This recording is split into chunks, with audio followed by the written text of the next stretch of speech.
Good morning, students. Last day we started the revision work from History Chapter 2, New Kings and Kingdoms. Today our next topic is a closer look the Cholas. अब चोलाज ने अपना area जो है यहाँ पर develop करना शुरू किया। कावेरी डेल्टा के आसपास का जो एरिया इन्होंने कवर अप किया। From Uraiyur to Thanjavur. थंजावुर जो था एक सिटी बनाया था इन्होंने, जहाँ पर एक टेम्पल भी इन्होंने बनाया है गॉडेस निशुम भाशुदिनी देवी के नाम से। How did the Cholas rise to power? A minor chiefly family known as the Mutharaiyar held power in the Kaveri delta. तो वहाँ पर क्या था, एक शासक जो है पहले काम कर रहे हैं वहाँ पे, मुथरियार, इनको इन्होंने हराया और फिर यहाँ पर ये चोलास जो हैं उभर करके आए हैं। Captured the delta from the Mutharaiyar in the middle of the 9th century. He built the town of Thanjavur and temple for goddess Nishumbh Bhashudini there.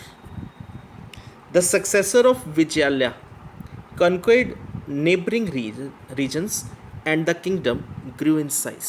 तो इसके बाद के जो शासक रहे हैं उन्होंने क्या किया, आसपास के इलाकों को जीता और अपना एरिया जो है एक्सपेंड करते गए, अपना साइज बढ़ाते चले गए। The Pandyan and the Pallava territories to the south and north were made part of this kingdom. तो ये एरिया भी इन्होंने कवर कर लिया। Raja one consider the most powerful Chola ruler. जो इनका सबसे ताकतवर राजा कौन था, वो कौन था? राजा वन। 985 के अंदर वो किंग बना और उसके बाद उसका बेटा जो है Rajendra one continued his policies. वो इसी के तरीके पे चल रहा है and even rigid the Ganga valley. Sri Lanka and countries of south east Asia developing a navy for these expeditions. और यहाँ पे इसने अपना एक अलग रास्ते बनाने शुरू किए, जो पानी के अंदर जो रास्ते ढूंढे इन्होंने, तो वो एरियाज इन्होंने अपने एक्सपेंड किए। Next is splendid temples and bronze sculpture. The big temples of Thanjavur and Gangaikonda Cholapuram built by Raja and Rajendra. तो ये इन्होंने बनाए थे। Architectural and sculptural marvels. तो काफ़ी आर्ट के एक अच्छे एग्जाम्पल्स हैं ये। The nuclear of settlements which grew around them, these were centers of craft production. Temples were also endowed with land by rulers as well as by others. तो temples जो ये बने, इसके इन टेम्पल्स के पास काफ़ी ज़्यादा जो है एरिया होता था जो ये कवर करते थे। काफ़ी बड़े लैंड के ऊपर ये बनाए जाते थे। और the produce of this land went into maintaining all the specialist who worked at the temple. जो लोग वहाँ पर काम कर रहे थे उनकी देखभाल के लिए वो पैसा जो है स्पेंड किया जाता है। We may see in this picture the area of the temple and the shape size.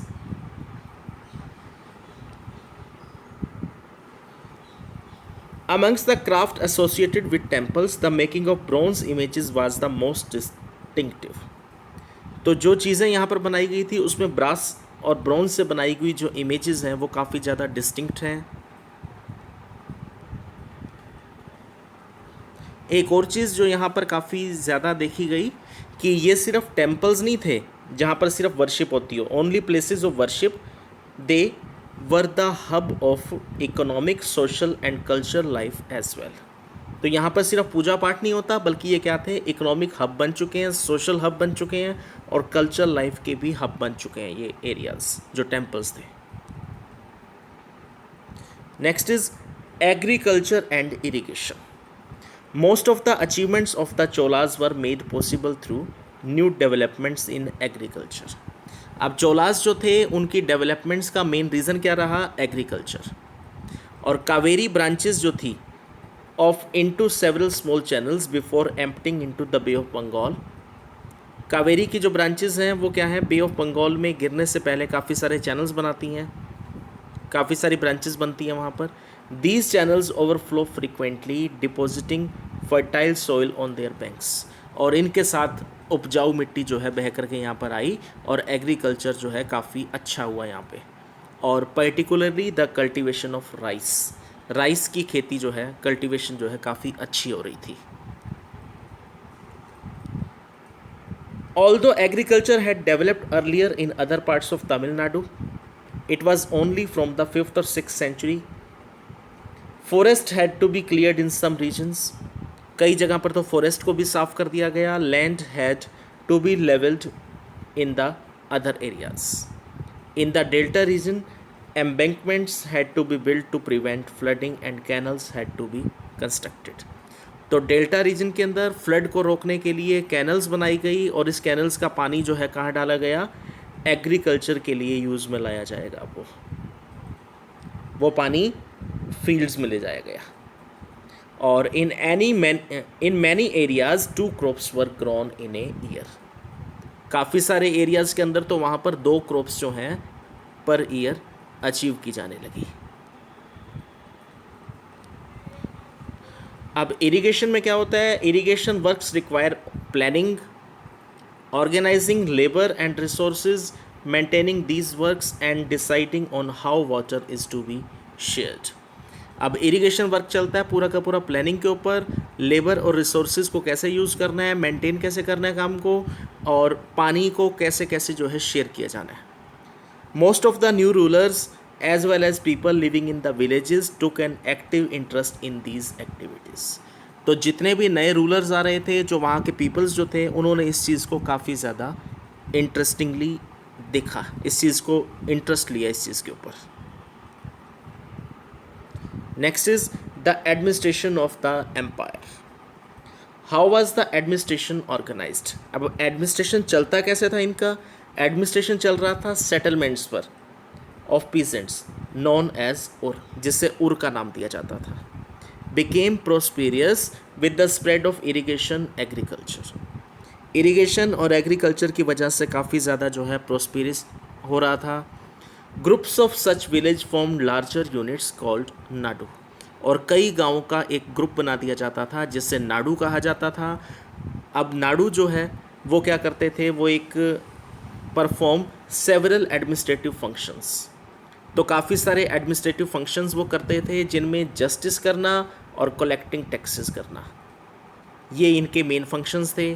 अब इनके ऊपर भी एक और लोग बिठा दिए जो इनकी चेकिंग करते हैं कि नाडू के जो लोग हैं जिनको ये ड्यूटीज़ दी गई हैं क्या वो सही काम कर रहे हैं या नहीं कर रहे हैं। तो वो कौन है,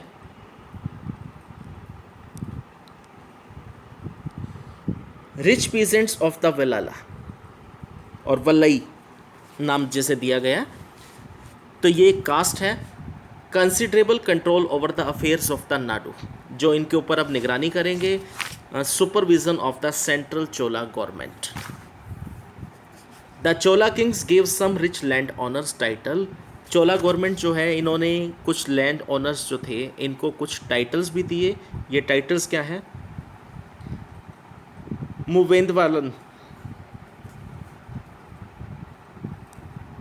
और मुविंद वेलन, ए वेलन और पीजेंट सर्विंग 3 किंग्स। एक ऐसे किसान जो 3 राजाओं की जो है सेवा कर रहा है, सर्व कर रहा है उसे।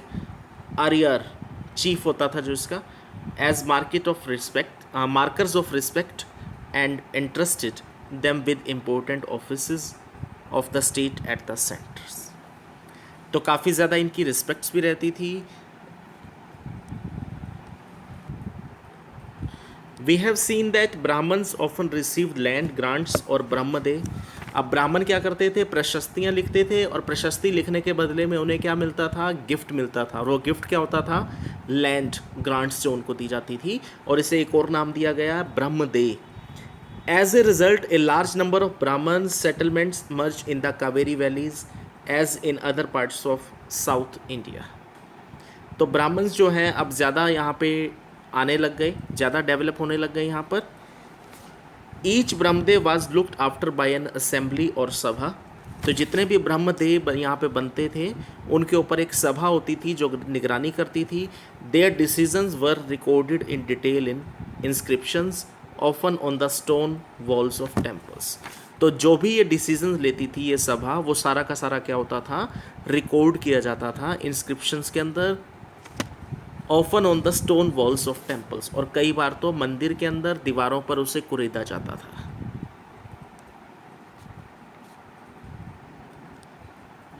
अब ये जो सभा बनाई जाती थी उसमें क्या होता है, the sabha had separate committees to look after irrigation works, gardens, temples etcetera. तो सभा के अंदर भी अलग अलग कमेटीज़ हैं जो इरिगेशन वर्क्स को देखती हैं, गार्डन्स को देखती हैं, टेम्पल्स को देखती हैं। Name of those eligible to be members of these committees were written on small tickets of palm leaf. तो इन सभा के मेंबर्स कौन बनते थे उसका भी एक वर्णन जो है मिलता है हमें, उसके बारे में भी लिखा हुआ है। तो वो रूल्स क्या थे उनके लिए, all those who wish to become members of the sabha, जो भी मेंबर बनना चाहता है उसके लिए क्या है, should be owner of land from which land revenue is collected, कि वो लैंड रेवेन्यू देता हो। They should have their own homes, उसका खुद का घर हो। Should be between 35 and 70 years of age, age इसके बीच की हो, 35 से 70 साल के बीच में। They should have knowledge of the Vedas. They should be well versed in administrative matters and honest, honest होना चाहिए और एडमिनिस्ट्रेटिव वर्क्स उसको आने चाहिए। And if anyone has been a member of any committee,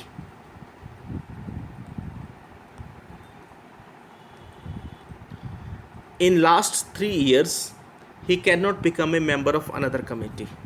और अगर कोई पीछे मेंबर रह चुका है तो वो दोबारा मेंबर नहीं बन सकता। Any one who has not submitted his accounts and those of his relatives can not contest the elections, और ऐसा कोई भी इलेक्शन नहीं लड़ सकता जिसने अपना पूरा का पूरा अकाउंट्स ना दिखाया हो या अपने रिलेटिव्स के बारे में एक्सप्लेन ना किया हो।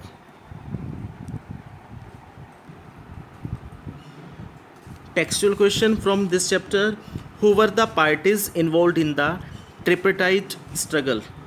ट्रिपरटाइट स्ट्रगल हमने पढ़ा था पीछे, तो उसमें क्या था, 3 लोग थे जो यहाँ पर स्ट्रगल कर रहे थे। The parties involved in the tripartite struggle were Gurjara Pratihara, Rashtrakutas and Palas. Next question is, what were the qualifications necessary to become a member of committee of the sabha in the Chola temper. अभी लास्ट में हमने जो पढ़ा है अभी कि मेंबर्स जो होते थे उनके लिए क्या क्वालिफिकेशन थी, members should have their own land and homes, they should be between 35 to 70 years of age, they should have knowledge of the Vedas. Next question is, what were the 2 major cities under the control of the Chahmanas? तो चाहमनाज के अंदर कौन सी 2 countries जो cities होती थी, mainly Delhi and Ajmer were the 2 major cities under the control of the Chahamanas. Next question is, how did the Rashtrakutas become powerful? Rashtrakutas जो थे वो पावरफुल कैसे हुए? Rashtrakutas were samantas in Chalukya empire, and in mid 8th century Dantidurga a Rashtrakutas chief overthrew the Chalukya king and become the king. तो उसने उसे गद्दी से उतार दिया और खुद जो है गद्दी पर बैठ गया। Next question is, what did the new dynasties do to gain acceptance? नई डायनेस्टीज कौन सी आई हैं? The new dynasties gained power and wealth.